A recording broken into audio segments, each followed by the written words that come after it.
Today we're going into the water with crocodiles.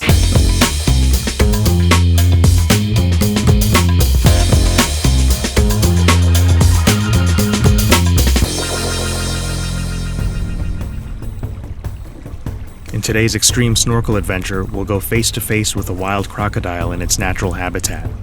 Make sure to like and subscribe and visit my website, bdphotographs.com.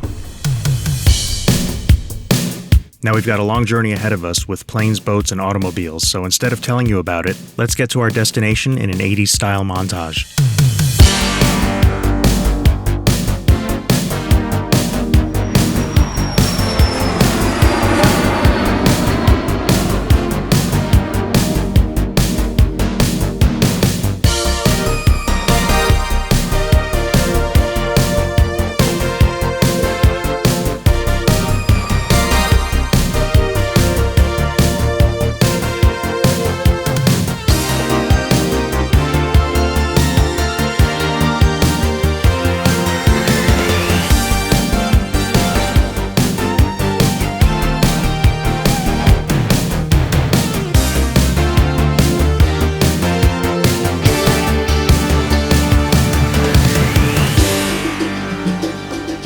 We've arrived at Banco Chinchorro, an atoll about 25 miles off the Yucatan peninsula. This is our home for the next 3 days, a small fisherman's hut with no electricity, no running water, and no Starbucks for 200 miles.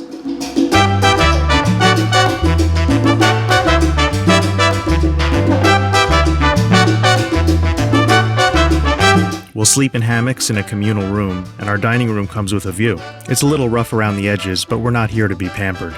We've traveled to meet one of the largest reptiles on Earth, and the first one has made an appearance. I'm about to enter waist-deep water to meet my first crocodile. There's an experienced guide next to me, and we've already established a communication system. We must keep our eyes trained on the crocodile at all times and need to avoid any sudden movements. If you act like prey, the crocodile will see you as prey. We're going to limit our spot to the sandy area only. It's much easier to spot an approaching croc against white sand than against the dark grass. We won't venture into the mangroves since that's where the crocs live and they're territorial. Instead, the seagrass and sand is neutral and they're less aggressive here. My guide has given me the sign to approach, so let's get acquainted and try to get our first portrait.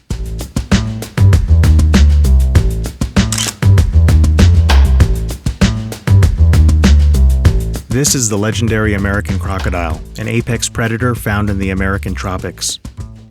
Adults grow up to 15 feet long and can weigh over 1,000 pounds. Though they're semi-aquatic animals and spend time underwater, crocs have lungs and must come to the surface to breathe.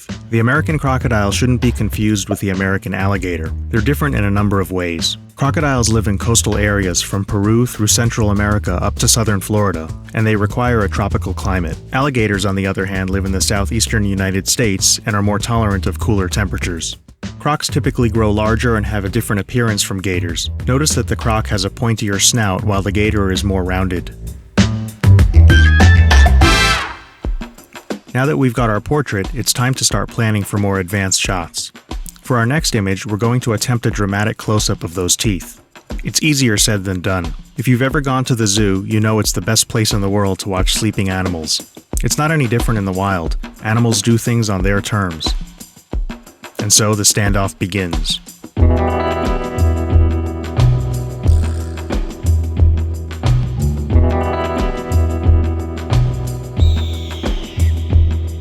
While we wait, we have to be careful not to become complacent. Standing within striking distance of a croc means we cannot take our eyes off of it. One tiny distraction could be disastrous. Wait for it. Got it.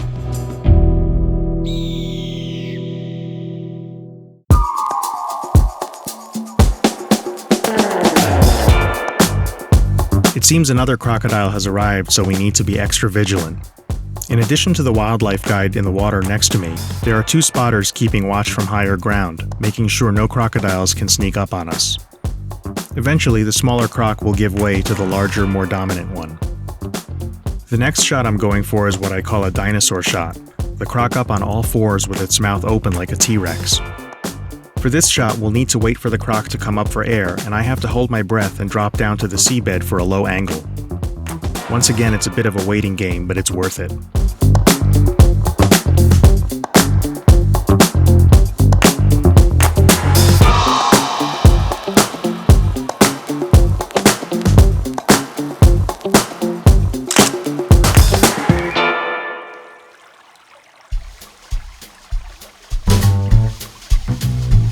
I recommend using a fisheye lens for this type of photography. The extremely wide angle means you can get very close and still fit the animal in frame. The downside to a fisheye is that if you're not close enough, the croc appears really tiny.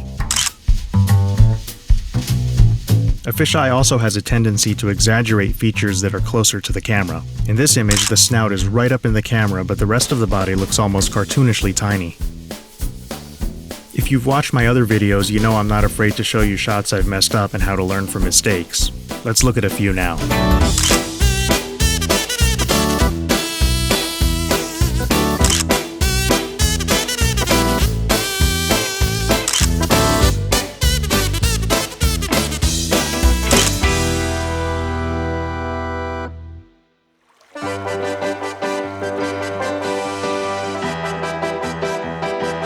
We're going to try for some even more challenging shots now. I'd like to capture that dramatic tail in what we call the Godzilla shot. Once again, I need to descend down to the sand to get below the crocodile. The trick for this shot is timing. It all happens very fast. I get the signal, and here we go.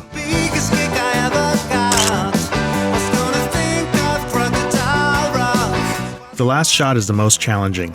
I'm going to try to get a split shot where the camera is right at the waterline and is only partially submerged.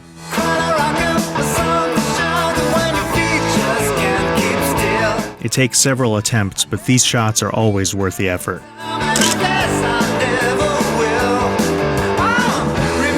Alright, it's been an awesome couple of days, but our trip is wrapping up and it's time to begin the long journey home. I hope you've enjoyed our up-close crocodile adventure and encourage you to check out the other videos in the Extreme Snorkel Series, where you'll see amazing underwater adventures that don't require any scuba diving. Thanks for watching, and I'll see you in the next one.